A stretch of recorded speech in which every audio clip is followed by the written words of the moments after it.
આવું કંઈ નવી વાત નથી, પરંતુ બીજી બાજુ ભારતીય જનતા પાર્ટીમાં ભરૂચમાં બરાબરની ભાંગજડ ચાલી રહી છે.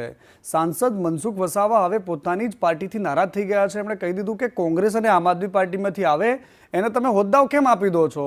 ઝઘડિયા અને વાલિયામાં સંગઠન જાહેર થયું તો સાંસદ નારાજ થઈ ગયા.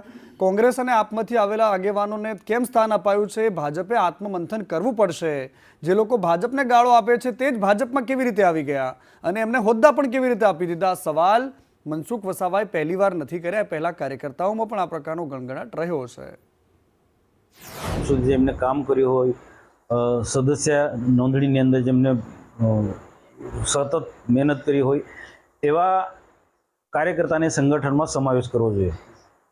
પણ ઝઘડિયા અને વાલિયા તાલુકામાં એ નહોતું બન્યું કે જે આમ આદમી પાર્ટીમાંથી કેટલાક કાર્યકર્તા આવ્યા છે કે લોકસભાની ચૂંટણીમાં નરેન્દ્રભાઈ મોદીથી માંડીને ભાજપને ખૂબ ગાળો દેતા હતા.